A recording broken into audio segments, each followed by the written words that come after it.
Good day. Today is Tuesday the 4th, and I would like to have a preference to today. And the preference has to do with something that is part in the sense of what's going on, but sort of separate from my topic today.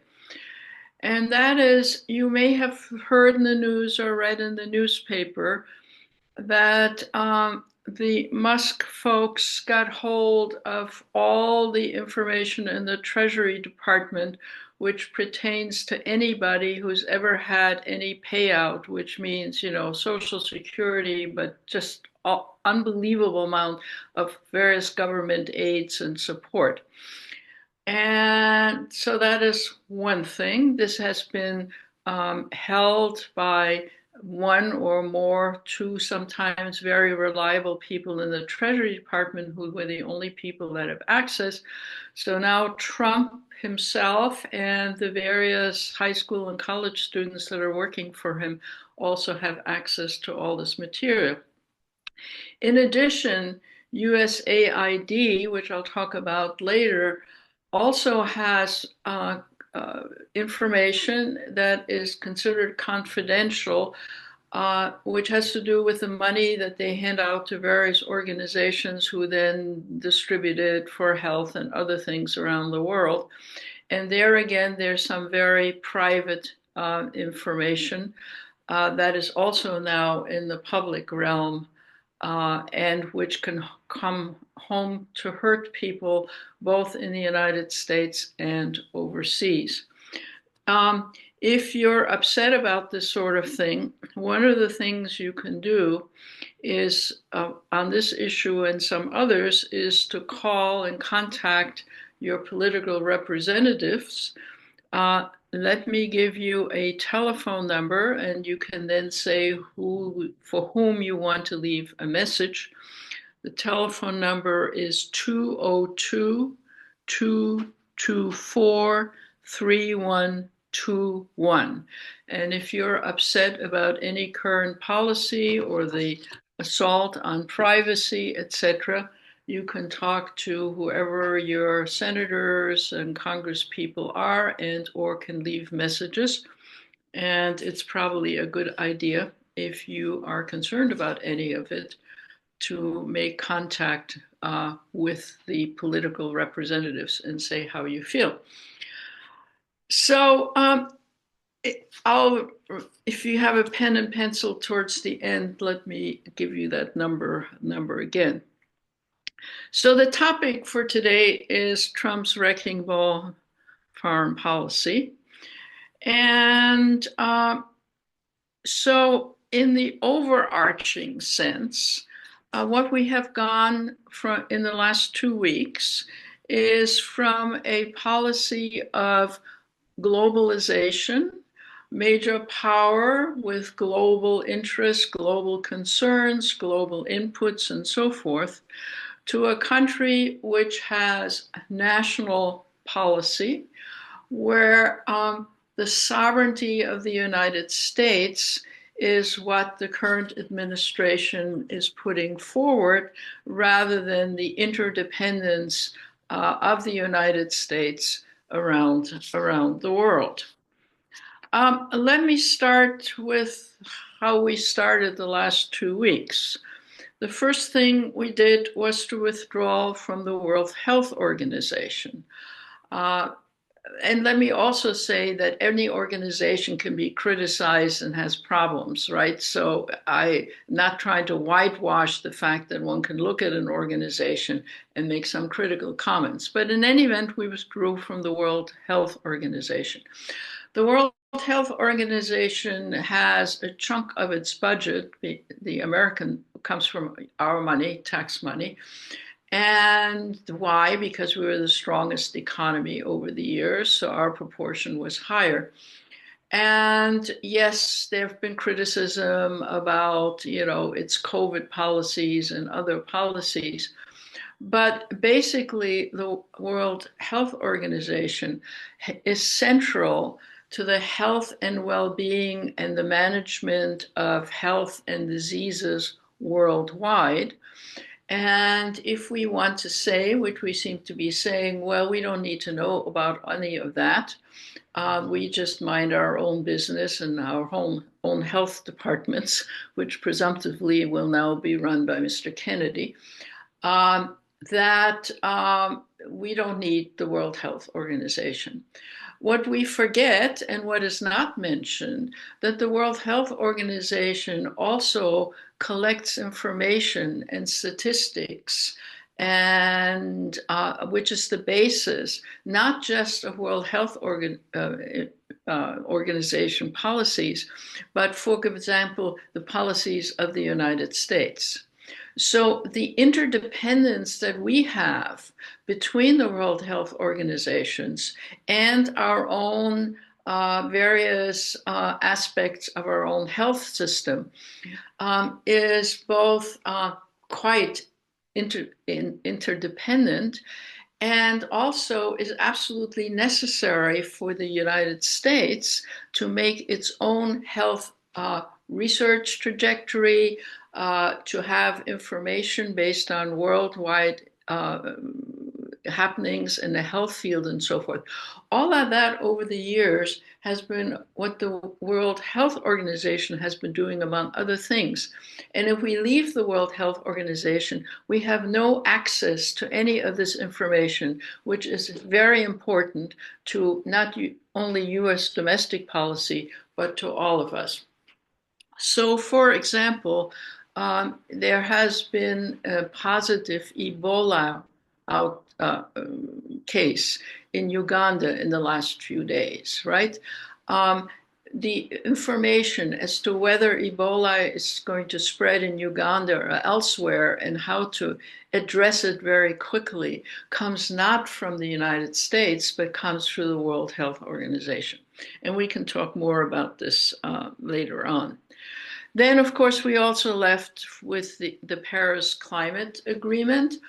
And, you know, quite aside from the fact that the Trump administration is not much interested in climate change, even at the domestic level, according to them, but also, of course, climate change and the funding of climate change is an international and interdependent concern.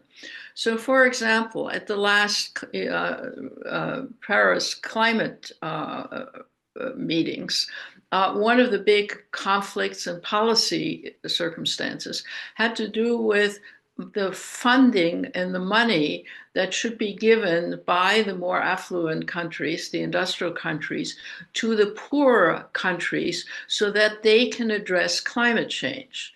Now, why should we in the United States or the French or anybody else, you know, have to worry about, I don't know, Kenya, Uganda, or Nigeria, or Malaysia, or any of those parts?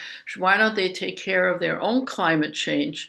Well, climate change policies are quite expensive, and these countries rightly say that they are contributors to not addressing climate change right now, but they are not responsible historically or even now for the causes of climate change and global heating. Right, which are in the industrial countries, which are the United States, which are China, which is Europe, etc. And they're saying if we're all on this together, if we need to contribute somehow, having more solar panels and not using, coal and oil and so forth, you have to help us financially. We are a poor country, so we can put shoulder to the wheel and address the issues right now that also contribute to climate change. So not only is this sort of willful, as in, you know, we don't want to be part of this, we'll look after ourselves, we don't really care about the priorities, let the world go to hell. And certainly we're not going to use American taxpayer money to help poor countries address domestic climate change. That all sounds very good, but at the end of the day is enormously counterproductive. So then the very next thing was, we're going to take over Greenland. Well, all right, so we're going to take over Greenland because it's located in the US. There are lots of minerals underneath. Greenland already has US Army bases, only it happens to be a former Danish colony, and Denmark is still linked with Greenland. So essentially, we're telling Denmark, sorry about this, but we're going to take over Greenland.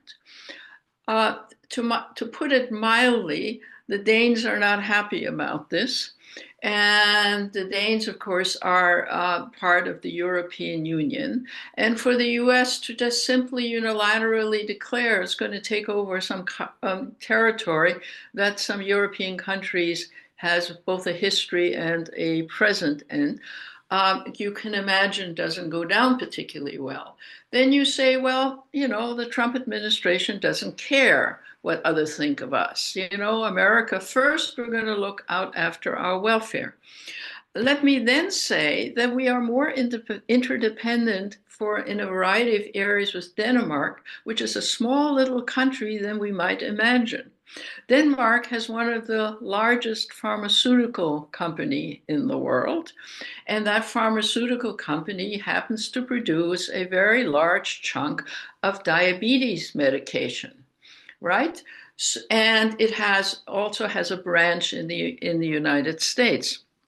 So if we're saying to Denmark, okay, we're going to go it alone, Denmark could very well say, okay, we're going to give countermeasures and address something that is in your interest. That is to say, Denmark, even though it's a little country, is well aware of its interdependence with the United States in pharmaceutical area. Something which might not sound as serious in Lagos. They all come, right? The production is in Denmark. Even in, things that sound, I think, to Americans not particularly serious. For example, beer, right? Corona beer is a Danish beer. So if anybody in your family drinks Coronas, the Danes could just say, well, we're not going to sell them to the US anymore. And we might even, the Danes may even say they have alternatives. So while Denmark may be a pipsqueak country, and from Trump's perspective, we can just run roughshod over Denmark, the degree to which both in the medical field as well as in other areas, again, Lagos, Carlsberg, beer, and other areas, there is interdependence. And by running roughshod over Denmark, we are in a sense shooting ourselves in the foot, both in terms of interdependence attitudes, but also practical, economic, medical, and other issues. So even that, who cares about Greenland? Let's just invade it. Let's just take it over. Has potentially and actually serious implications. Then, of course, we announced that Canada should really be the 51st state. I don't need to rehearse what Canada's response to all of that was. Who the hell is the United States just saying, oh, Canada, a small country, they're similar to us, they should just become an American state. And last but not least, which has been in the news very much in the last few days, is the Panama Canal. When is it going to take it over? Never mind that Panama is in charge of the canal and has been for some years. Why are we taking it over? Well, they're charging us high fees. And also, by the way, the Chinese are running it. Turns out the Chinese are not running it. It's all the decisions are made by Panama. It is true that Hong Kong companies have basis of operation at both ends of the canal, but that's really quite different than actually running it and managing its policies and the fees that are charged and so forth. So in the very first week, we managed to alienate and get upset WHO, Paris Climate Agreement, Greenland-Denmark, Panama, And well, we can do all of these things, and Canada, we can do all of these things because we're the United States. And we will just, push our weight around. It does, the consequences really, really don't matter. Now, when you get to this week, right, and all the business about USAID, which has been in the news, you get to another kind of situation. Um, it is true that USAID is an agency which has problems. Indeed, some years back, I did a study for the Rockefeller and Ford Foundation about how to improve the activities of USAID. There was an interesting question as to whether we should have a more long-term investment to help countries with science and technology through USAID, like the Canadians and other countries have, and which would require different funding, not annual congressional budgets, but more long-term funding. And in its wisdom, the Congress turned that idea down. So much for that idea. It went absolutely nowhere, even though one could make a very good case that this would have improved U.S. foreign assistance. But let's get back to AID here and now. Quite aside from the fact that Musk and his folks marched into AID and shuttered AID, and suggested that many, if not most of its employees will sooner or later be fired or are forced to retire. And the fact that they got information about all the various projects, which I mentioned before.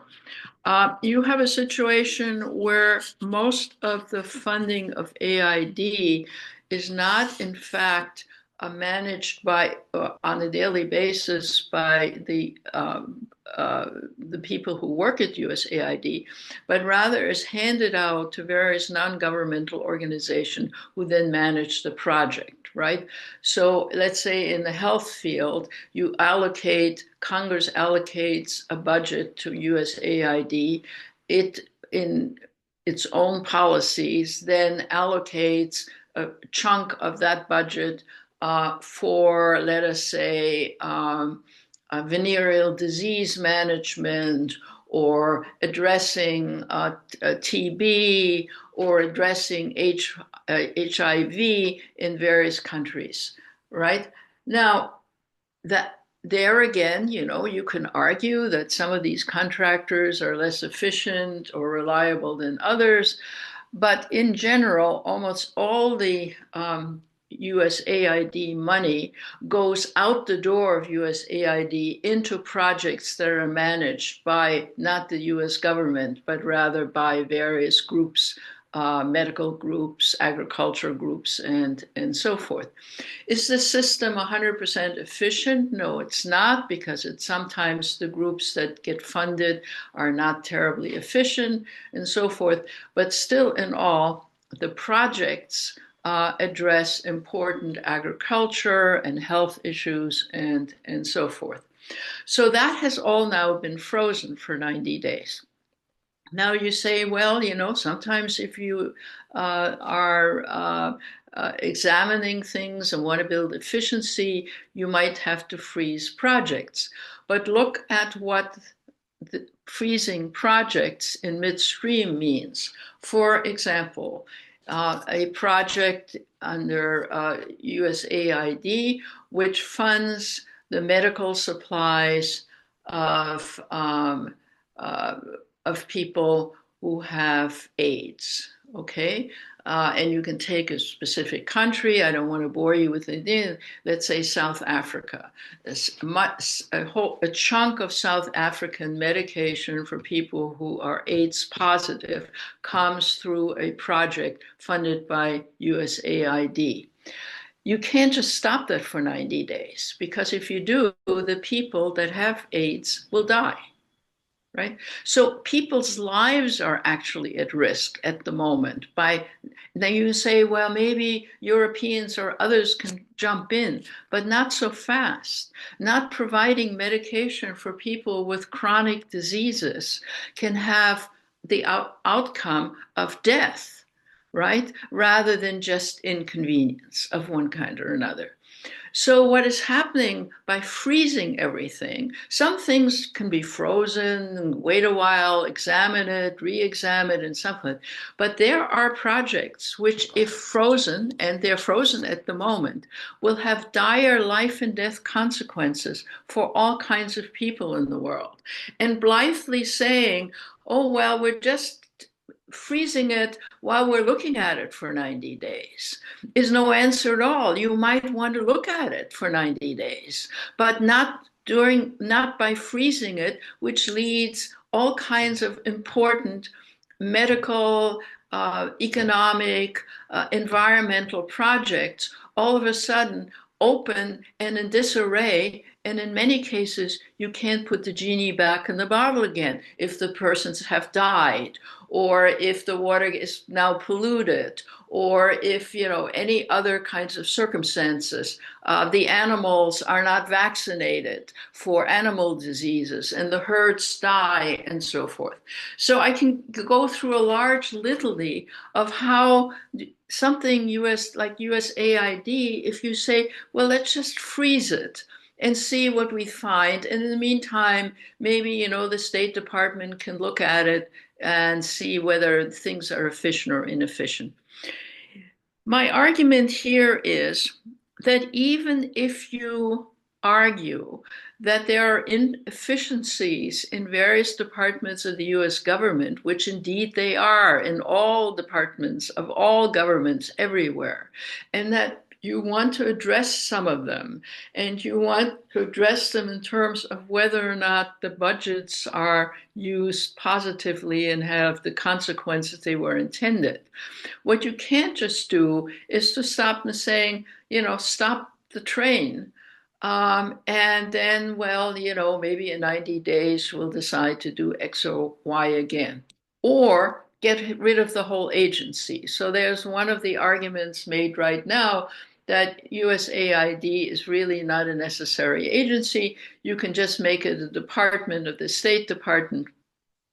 And these thousands of people, who work at USAID are essentially can just be replaced, I suppose, by foreign service officers or whoever. Let it also be said that almost all bureaucracies contain incompetent people, but they also contain experts and competent people. And as agency after agency, not just in the international realm, but also in the domestic realm, is telling the government is telling people they should just retire or resign or go away. What you're losing is enormous amounts of expertise. I mean, it's so, easy to sort of think, oh, bureaucrats, they're all stupid. They're all sitting around having coffee all day. But I assure you, and anybody who's ever been in Washington or worked in Washington knows that while every department of government, whether dealing with domestic or international issues, has some dead wood, and it certainly is worthwhile examining whether or not things can be tightened up. The truth of the matter also is that you have people with 10, 20, 30, God knows, 40 years of experience, and expertise counts for something. So the idea that you don't need any expertise, either for himself, that's what Trump says, or his vice president, it's okay. He spent a couple of years in Congress, that's all you really need. And or that various agencies can be run by people with very little experience or very particular narrow agendas, like, for example, somebody like Kennedy or some of the other iffy candidates that have been appointed. That expertise counts for nothing. You just appoint somebody because he or she is a good guy, or you like them, or whatever. Or alternatively, that they have a private agenda and that their agenda is not managing a particular governmental agency as a whole, but only to implement a particular narrow agenda. And if people don't agree with it, well, let them go to hell. Let them resign, let them get fired, or whatever. Uh, in other words, what I'm painting here is a picture of incredible destruction at the level of our federal government that is going on as we speak. And some of this destruction will play itself out domestically in the United States, but will also play itself out internationally. Now, let me, as I'm running down various agencies, of course, the latest that is supposedly to be closed down, Department of Government, is the Education Department in the United States. Now, it's true that education is mainly handled locally by states and so forth, but there is a sizable budget that goes to the states to help implement various aspects of education. For example, education for disabilities or children with disabilities. So getting rid of an education department doesn't seem to be the sort of thing that most industrial countries do, much less so-called developing countries. Again, education departments might sometimes be inefficient, or they might do things you disapprove of, but it's absolutely outrageous to say a country as sophisticated and as large as the United States does not need a federal education department which deals with all kinds of issues which need to be dealt with nationally, or at least need to be supplemented nationally. Now, you realize, of course, that many of these discussions start out with DEI. That is to say, we just want to get rid of any kind of attention or preference that is given to women, to people of color, assistance to transgendered people, and so forth. All of that is supposed to go away. So those are the sorts of things that the government, that the states and the localities are dependent on. That is to say, supplemental funding for children with health issues, or making sure that people of every type of description have access to education and aren't left out. Actually, in the education field, we have made much progress in the United States until recently, when ideology and ideology-religious preferences and so forth have changed state policies in some states, like Florida, for example, but are now supposed to be also handled federally. How they're supposed to be handled federally is not clear if you get rid of the Department of Education. So what one is left having to say that even critics of various departments of government, be it USAID, be it the Department of Education, Labor, whatever, name your least favorite or most favorite department, all could agree that every administration would do a good job if it did some research, if it helped examine how cost cutting makes sense, where there might be inefficiencies, where there might be slight re-emphasis in what departments and what research should be done, and so forth. But this is all attacking the issue with a sledgehammer, and a sledgehammer that will make America weak in the world, though we don't seem to care about that. By weak, I mean less influence, less respect, and it will also weaken us domestically through various departments. one of the things that you can say is, well, okay, this is for 4 years, and then we'll get back to something else. Or 2 years, maybe midterm elections will change things in Congress. What I'd like to leave you with is the thought that these are not minor little changes, adjustments, examinations of efficiency, and so forth. This is taking a wrecking ball to US foreign policy and to some extent domestic policy. And as we know, when wrecking balls have destroyed something, it is going to take a long time to replace it and or rebuild it or whatever. We are living, I think, in a nightmare, and a nightmare that has many domestic aspects to it, but also a nightmare in terms of not just what other people think of us internationally, but what in terms of policy, but also that hundreds and thousands and millions of people will die from disease, will not be able to survive their disabilities. The World Health Organization will not be able to do its job, and so forth. So the destruction is not just domestic, destruction is international. And it is a wrecking ball. It is not some, little policy changes here and there.